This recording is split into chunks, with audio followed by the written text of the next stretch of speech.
ए parallel plate capacitor having area इतना and separation इतना is connected to a 100 volt battery.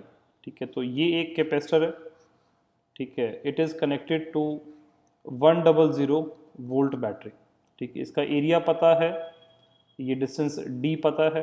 ठीक है, ए dielectric slab of thickness इतना and dielectric constant इतना is inserted in the gap, find the increase in electrostatic energy. तो मतलब ये initial state है और ये फाइनल स्टेट में क्या है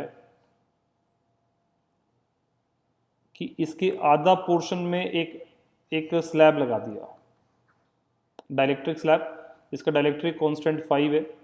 ठीक है, और ये 0.5 mm और ये भी 0.5 mm, ये 100 वोल्ट है। ठीक है, तो बच्चों यहाँ पे देखें तो इसकी एनर्जी इनिशियल क्या बनेगी, हाफ CV²। ठीक है, तो यहाँ पे V को 100 और कैपेसिटेंस को ε0A/d पुट करेंगे। ठीक है, वही मैं यहाँ देखूंगा तो ये सिस्टम एक तरीके से दो कैपेसिटर का सीरीज कॉम्बिनेशन की तरह काम करेगा। इसका कैपेसिटेंस होगा ε0A/d/2 और इसका बनेगा K टाइम्स ε0A/d/2। ठीक है, तो यहाँ पे 1/C इफेक्टिव बनेगा d/2 ε0A plus d/2K ε0A। तो यहाँ से C इफेक्टिव मिल जाएगा। बात क्लियर है? और एनर्जी फाइनल निकालेंगे तो ये बन जाएगी half C effective into V²। अब देखो बच्चों क्या पूछा, find the increase in electrostatic potential energy. तो increase in electrostatic potential energy के लिए मैं UF माइनस UI करके क्वेश्चन सॉल्व कर लूँगा। बात क्लियर है?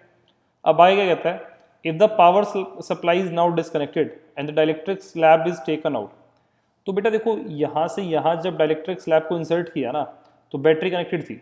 बैटरी कनेक्टेड होने से हुआ क्या कि इस सिस्टम के ऊपर बेसिकली पोटेंशियल डिफरेंस कांस्टेंट रह गया और मैं कहता हूँ मान लो एज ए रिजल्ट इस पे Q और माइनस Q चार्ज आ गया। अब आगे क्वेश्चन कहता है कि power supply is now disconnected. Power supply को डिसकनेक्ट करने के बाद होगा क्या, इस पे चार्ज Q और माइनस Q फिक्स रहेगा क्योंकि बैटरी है नहीं तो बैटरी से चार्ज आ जा नहीं सकता, तो ये चार्ज फिक्स हो गया। ठीक है, और इसका कैपेसिटेंस दोबारा जो नया कैपेसिटेंस होगा C डबल डैश वो C के बराबर होगा।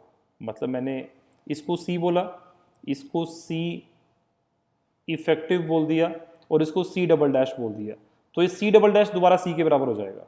ठीक है, find the further increase in energy. तो इसकी एनर्जी UF डैश या फिर U डबल डैश लिखो, आप इन दोनों में से कुछ भी लिख लो। ये एनर्जी क्या बनेगी, Q²/2C।